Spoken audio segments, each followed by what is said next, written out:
শাহজালাল আন্তর্জাতিক বিমানবন্দরে ৮ মে রাতের সিসি ক্যামেরার ফুটেজে দেখা যায় রাত ১২টা ৪৬ ভিআইপি টার্মিনালে পৌঁছায় আব্দুল হামিদকে বহনকারী গাড়ি।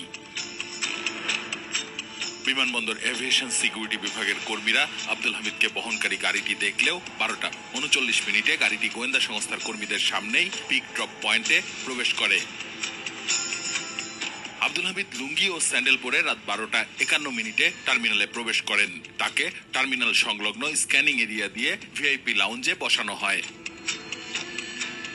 প্রায় ১.৫ ঘন্টা পর রাত ২টা ২১ তিনি নিরাপত্তা সংস্থা কর্মীদের গেট ৩৩ দিয়ে বিমানবন্দরের বোর্ডিং এলাকায় যান, যা কোনো যাত্রীর জন্য ব্যবহার বিধিসম্মত নয়। চেকিং ছাড়া বিমানবন্দরের এই অংশে পার হওয়ার নিয়ম শুধু রয়েছে রাষ্ট্রপতি ও প্রধানমন্ত্রী বা প্রধান উপদেষ্টার।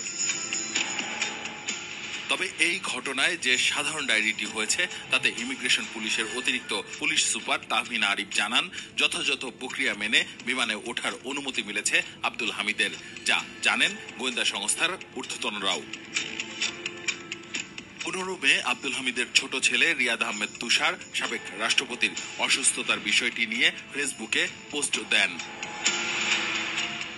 ৫ আগস্ট হত্যা মামলার আসামি সাবেক রাষ্ট্রপতি আব্দুল হামিদ ৬ মে থাই এয়ারের টিকিট নিশ্চিত করেন এবং ৮ মে রাতে রওনা হন, যদিও এরপর থেকে সরকারের স্বরাষ্ট্র উপদেষ্টা এ ঘটনায় জড়িতদের শাস্তির আশ্বাস দেন।